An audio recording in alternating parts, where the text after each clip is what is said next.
나태주라고 하는 시인의 시 가운데 자세히 보아야 예쁘다, 오래 보아야 사랑스럽다, 너도 그렇다 라고 하는 그 시가 있습니다. 자세히 보아야 예쁘다, 오래 보아야 사랑스럽다, 너도 그렇다. 근데 우리말에 사람들이 주고받는 말 가운데 3m 미인이라고 하는 말이던가요? 30m 미인이던가요? 사람이 가까이 있으면 미인이 아니고 멀리 있어야 미인인데 가까이 봤더니 미인이 아니다, 뭐 이런 이제 이야기를 많이 하더라고요. 오늘 우리가 이렇게 한번 인사했으면 좋겠는데 집사님 멀리서 뵐 때도 멋지시더니, 남자분 경우에는 여성도님들은 멀리서 뵈줘도 예쁘시더니 가까이서 보니까 더 예쁘시네요. 우리 같이 한번 인사하겠습니다. 옆에 계신 분과 인사하겠습니다. 멀리 뵈서도 예쁘시더니 가까이서 보니까 더 예쁘십니다.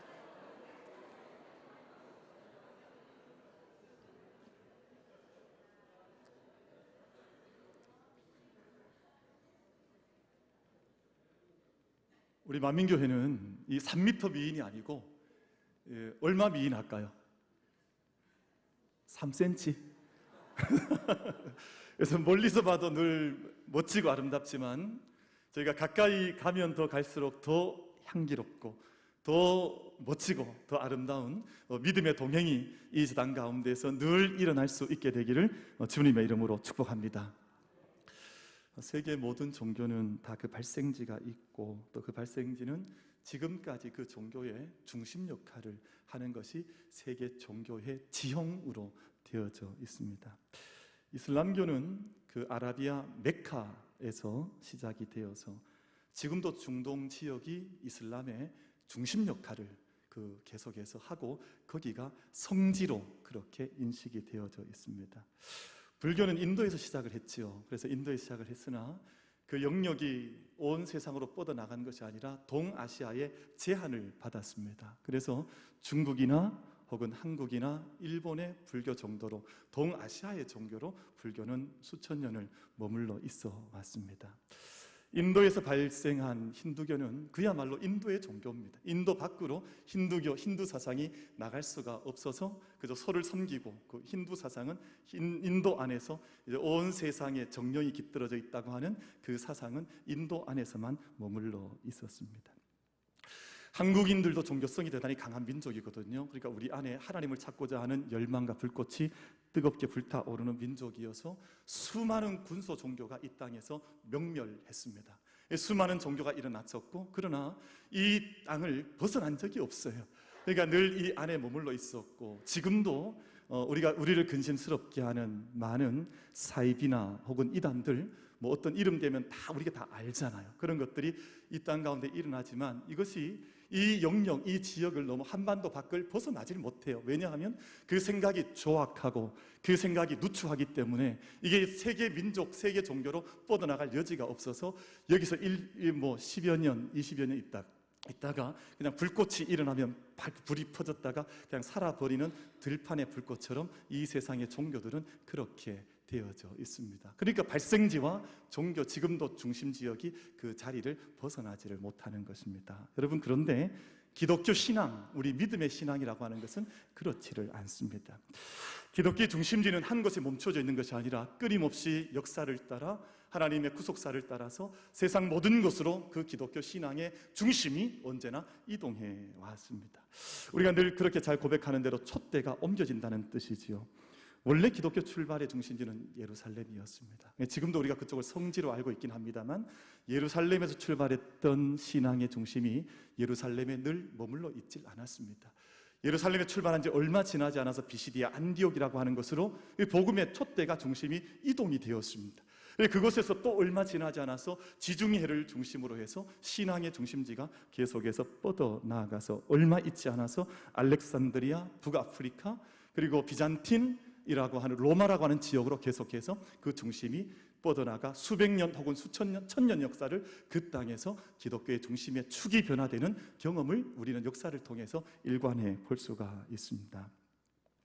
그리고 또다시 그 축이 이동을 했지요. 이동이 한 것은 동유럽 쪽, 북유럽 쪽으로 그리고 북미 지역으로 기독교 중심지가 새롭게 옮겨가서 1000년 이상을 그 땅에서 기독교가 중심의 터를 잡았습니다. 그리고 저희는 이제 20세기를 보냈고 20세기를 보내는 동안 그 중심을 차지했던 북유럽의 기독교가 쇠퇴해져 가면서 21세기에 들어와서 아프리카와 남미와 아시아 지역으로 그 신앙의 기독교의 중심축이 다시금 이동해 가는 것을 저희는 경험을 했습니다. 다시 쉽게 말씀을 드리면 기독교의 역사는 언제나 서진하는 역사를 가졌습니다. 이제 동쪽으로 기독교 역사가 뻗어나간 것이 아니라 계속해서 서쪽으로 서진을 하면서 온 지구촌을 둘러감싸며 처음에는 북반구에 시작했던 기독교 복음이 남반구까지 온 전체 지구를 감싸는 축으로 기독교의 중심이 계속해서 이동을 해왔습니다. 여러분, 이것이 기독교가 가지고 있는 생명력이 어떻게 움직여 가는가 하는 것을 증언하는 우리 역사적인 구속사적인 하나의 징표로 우리 앞에 서 있는 것입니다. 여러분, 하나님의 생명은 생명이 있는 것은 그 자리에 가만히 있지 않거든요.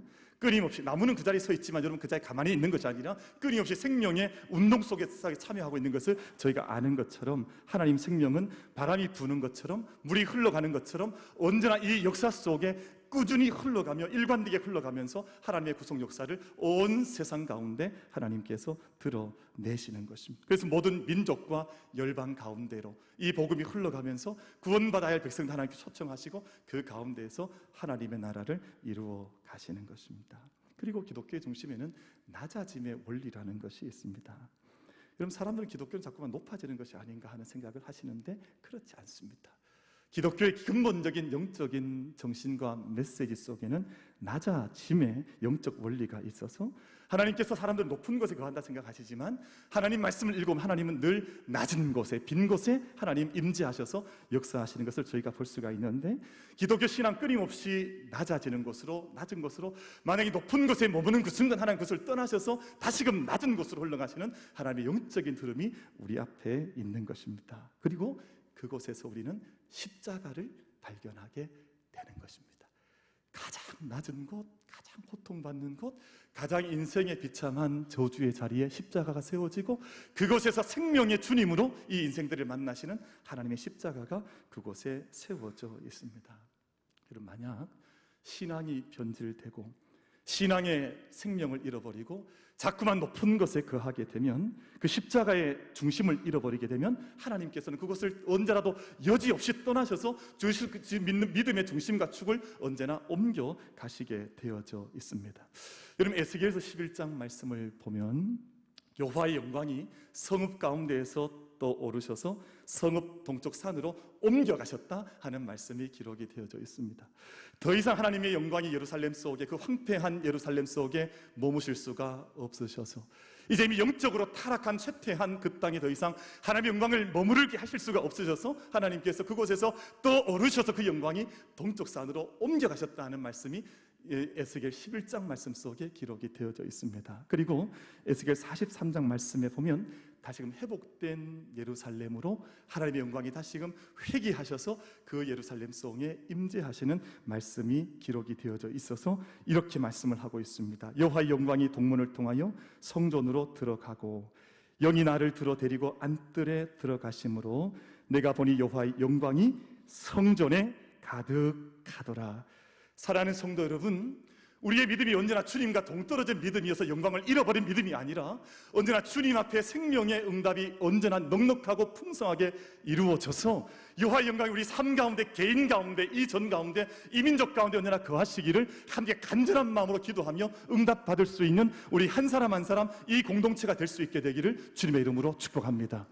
하나님의 영광을 담아내지 못하면 영광 언제나 떠나셔서 우리 가운데 하나님의 영광이 언제나 거하기를 원하신다고 하는 것이 말씀의 메시지로 성경 속에 이렇게 기록이 되어져 있습니다.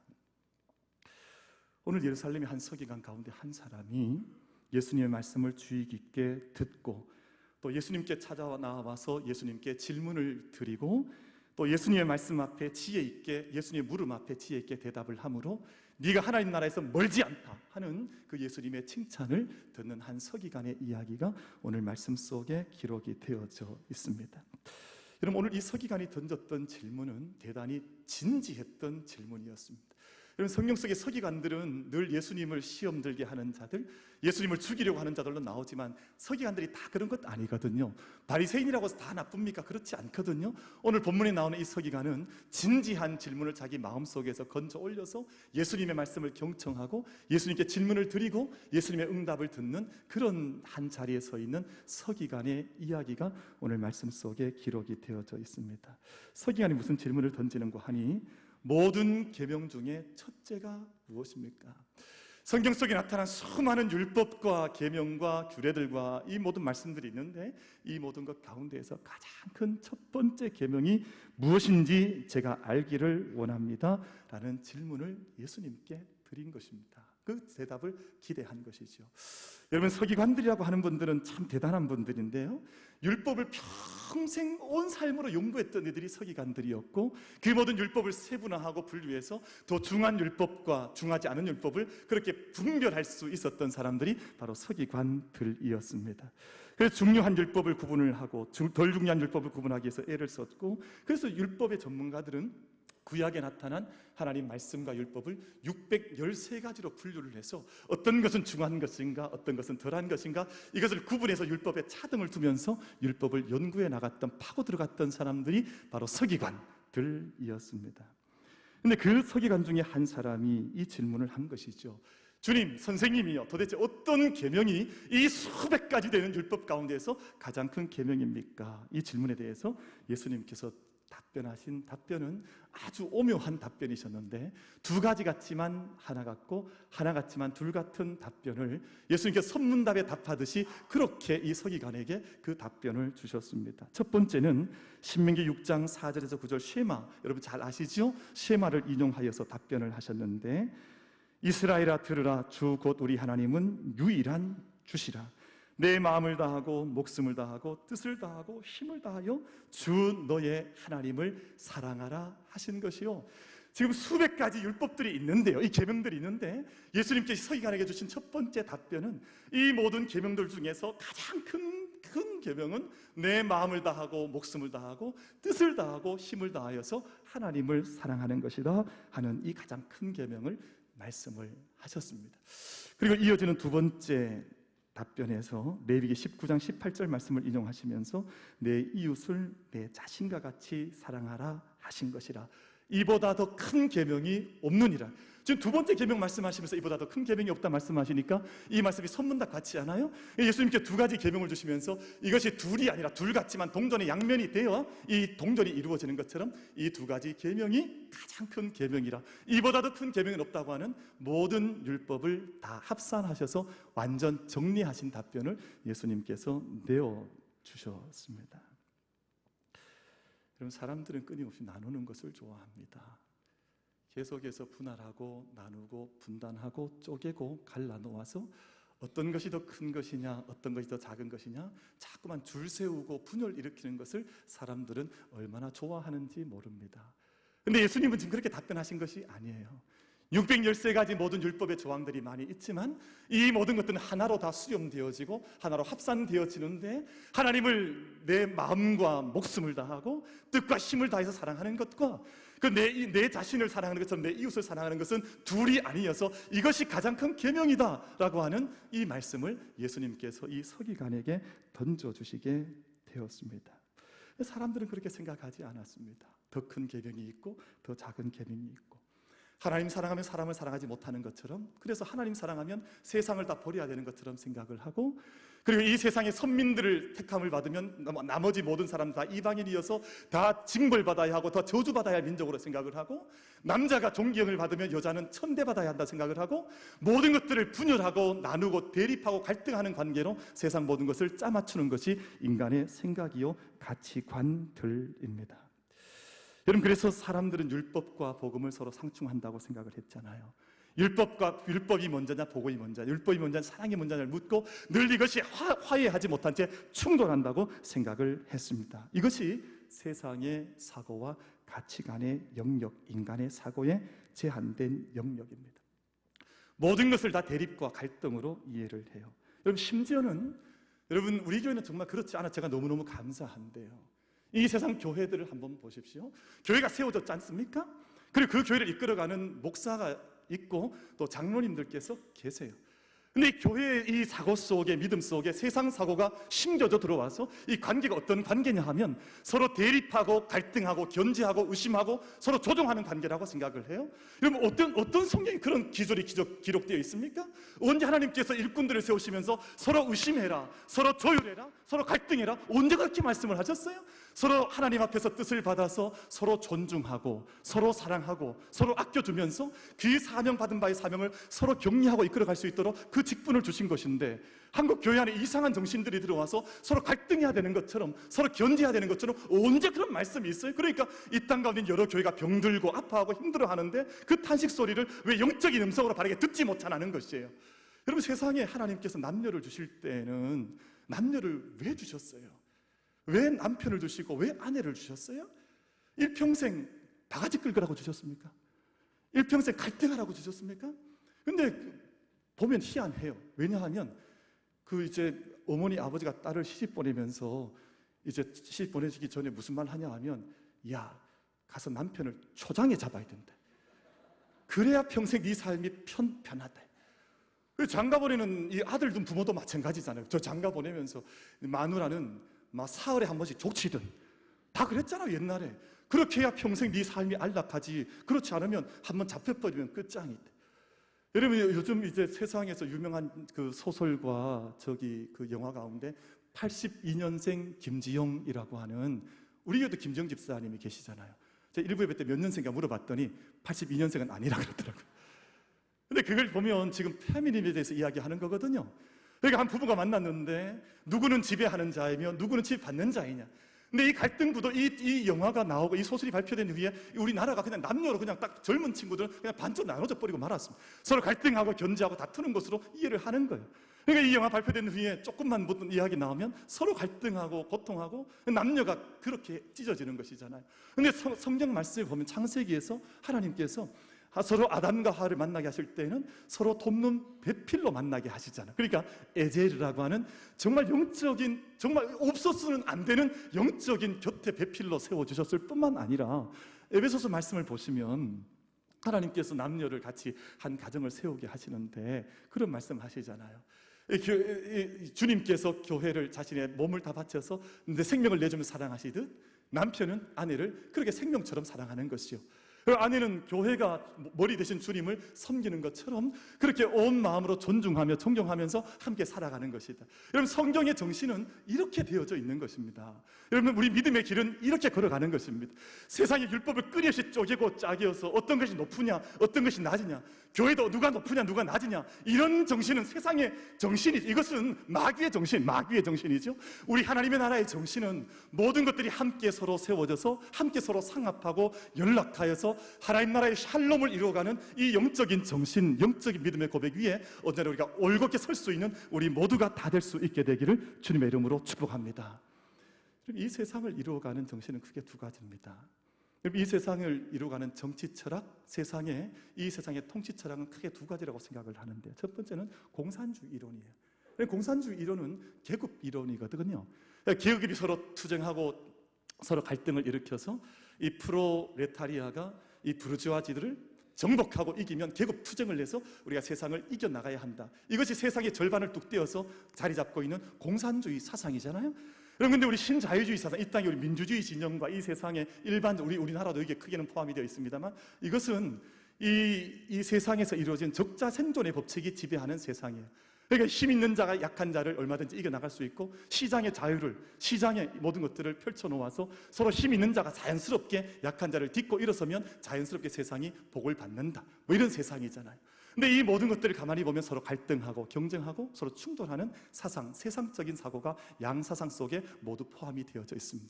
근데 하나님 나라의 사고는 그런 것이 아닙니다.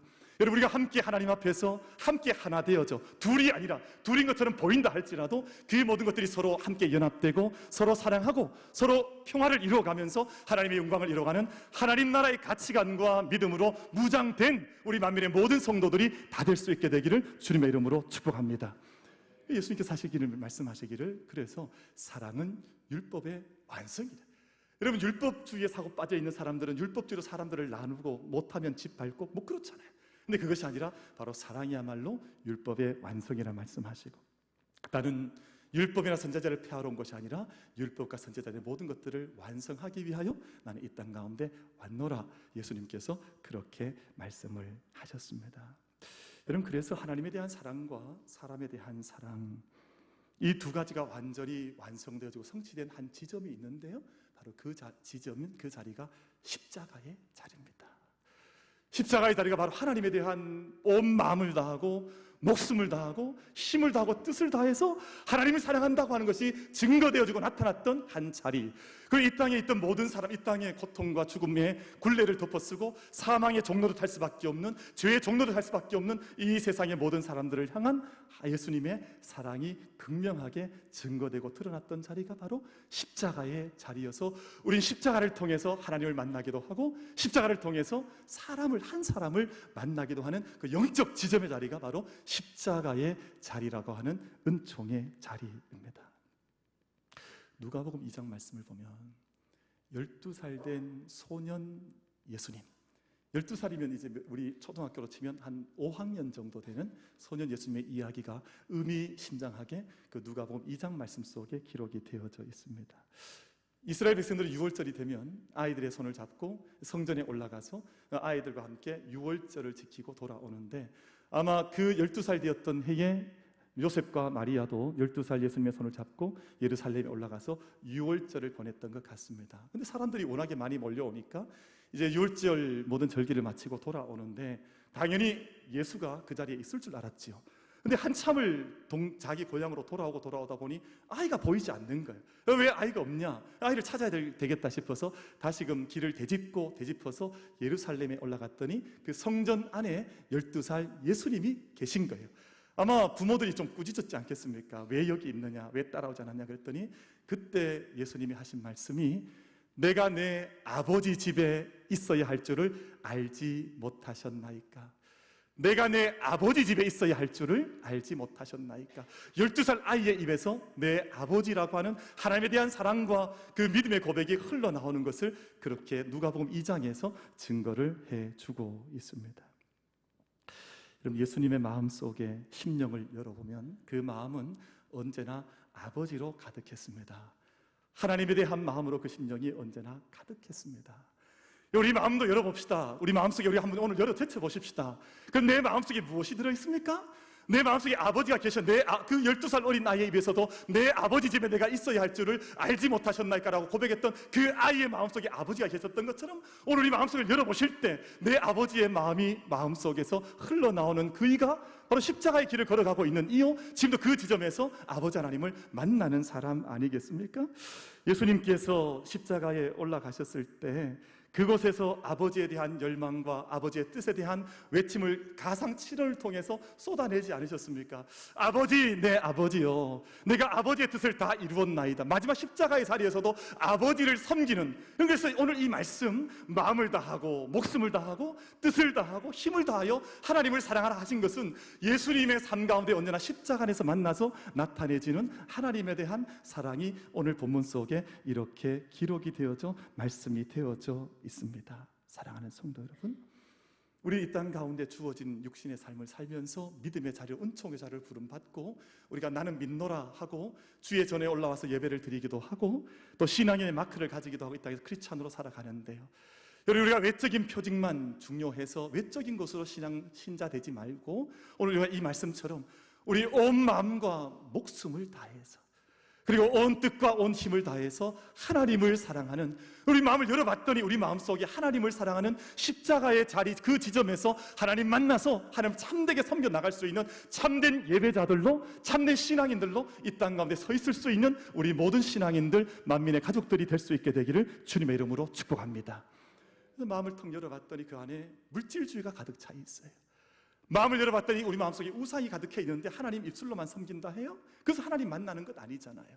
십자가의 자리 가운데서 끝까지 하나님의 뜻을 섬겨나갔던 예수 그리스도는 우리에게 참된 신앙의 한 모범을 보이고 하나님 만나는 지점이 어딘지를 지시하는 것 아니겠어요? 여러분, 우리가 우리의 인생의 내비게이션 된 예수님께서 그 지점을 가르친다면 오늘 우리들도 우리 모든 삶 가운데 하나님을 참되게 섬기는 그 일에서 하나님을 만날 수 있는 우리 모든 만민의 성도들, 믿음의 자리가 될 수 있게 되기를 주님의 이름으로 축복합니다. 여러분, 십자가는 예수님께서 우리를 만나신 사랑의 지점입니다. 누가복음 9장 51절 말씀을 보면 예수께서 예루살렘을 향하여 올라가기로 굳게 결심하셨다, 그런 말씀이 나와요. 여러분, 예수님은 오늘 갑자기 우연찮게 예루살렘에 올라가신 것이 아니에요. 오늘 갑자기 사람들이 밀어서 내가 우연찮게 스스로 십자가 위에 올라가신 것이 아니라 예수님 마음속에는 나는 예루살렘으로 올라간다, 나는 십자가의 자리로 나는 올라간다. 예수님이 평생의 삶의 목적과 방향이 바로 거기에 있으셨는데 그 목적은 바로 그 십자가에서 우리를 만나시기 위함이었습니다. 예수님 우리를 만나실 때 다른 곳에 만나신 것이 아니에요, 여러분. 우리 한 사람 한 사람 만민의 모든 성도들 만나실 때 예수님께서 십자가에서 나를 만나셨음을 믿음으로 고백할 수 있는 우리 모두가 다 될 수 있게 되기를 주님의 이름으로 축복합니다.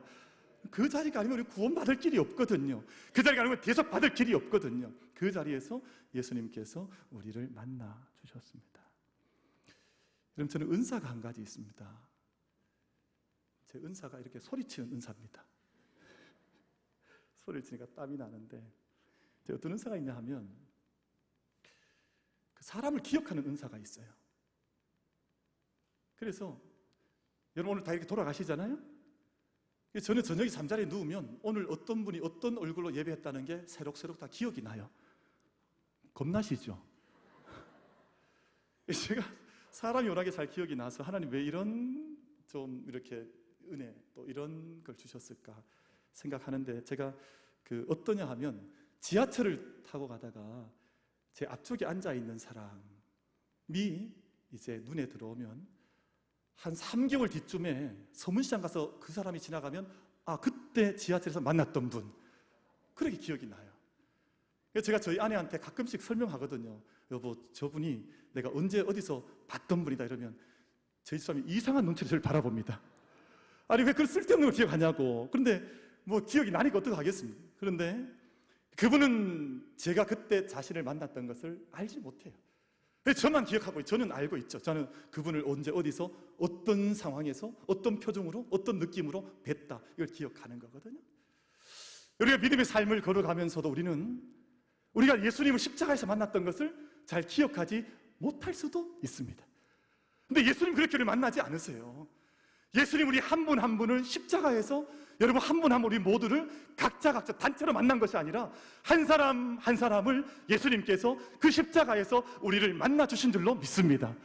그것을 우리 만나 주셨고, 그것을 우리 구속해 주셨고, 그것을 우리 사랑해 주셨고, 그 나를 위해서 십자가에 대신 죽으셨기 때문에 나는 기억하지 못한다 할지라도, 왜 기억하지 못합니까? 우리 기억해야 되죠. 여러분, 언제나 주님께서 우리를 그 자리를 기억하셔서 언제나 나를 그 자리에서 새롭게 만나신 것을 고백하면서 나도 그 자리에 언제나 올라가기를, 그 십자가를 기억할 수 있는 우리 믿음의 모든 성도들 다 되시기를 주님의 이름으로 축복합니다.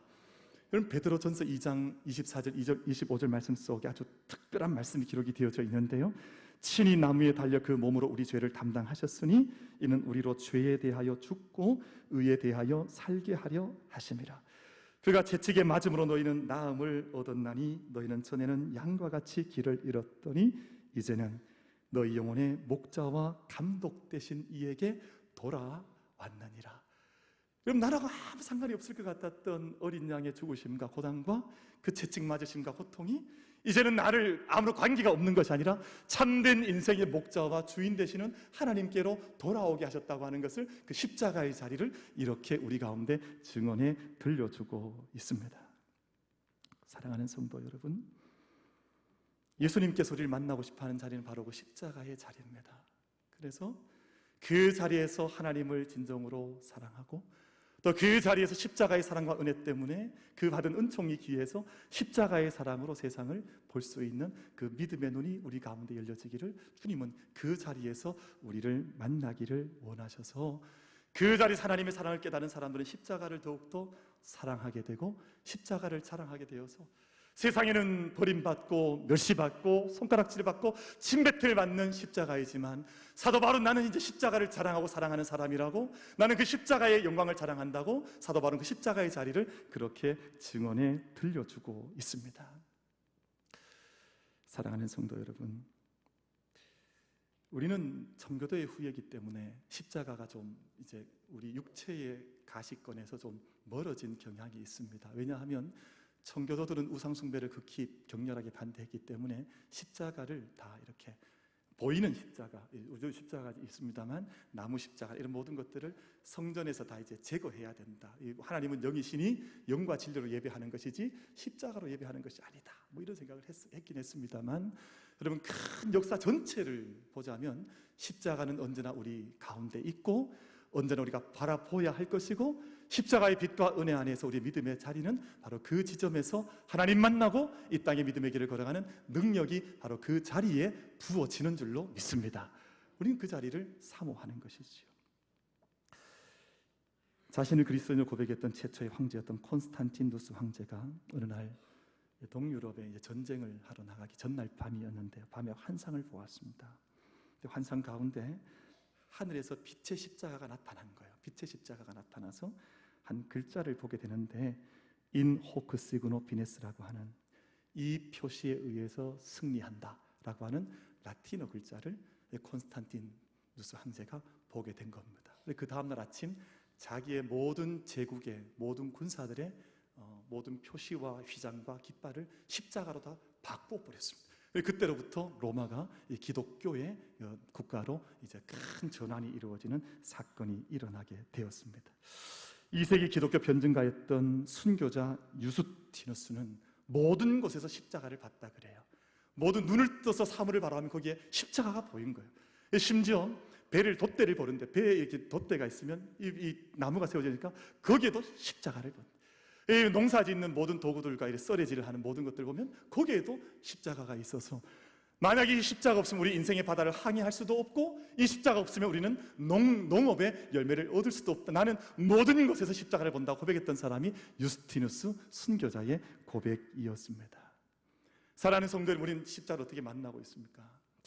제가 언젠가 이제 여행을 했던 곳 중에 매우 특별한 곳을 여행했던 적이 있는데요, 미국의 그 인디안 보호구역에 가면 그 네 주가 함께 동시에 만나는 좀 독특한 한 지점이 있습니다. 이 지점을 포 코너스라고 하는데요, 네 주가 함께, 이런 곳은 미국에 이곳밖에 없습니다. 그래서 여기에서 유타, 아리조나, 콜로라도, 뉴멕시코 주가 함께 한 발에 발 딛고 서면 네 주를 동시에 밟을 수 있는 그 지점이 있어서 많은 사람들이 이 인디안 보호구역에 이 지점을 밟아보기 위해서 방문을 많이 합니다.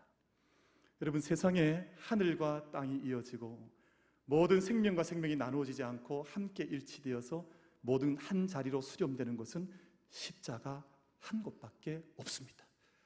그러므로 저희가 하나님 앞에 우리의 생명의 길을 걸어가고 이 땅에 참되게 이 땅에 하나님의 생명의 길을 걷기 원하는 자들은 바로 십자가에서 하나님을 만나고 사람을 만나야 될 줄로 믿습니다. 다른 그 어떤 것이 아니라 십자가에서 하나님 만나고 또 사람, 생명을 만날 수 있는 우리 모든 만민의 복된 성도들 다 되시기를 주님의 이름으로 축복합니다.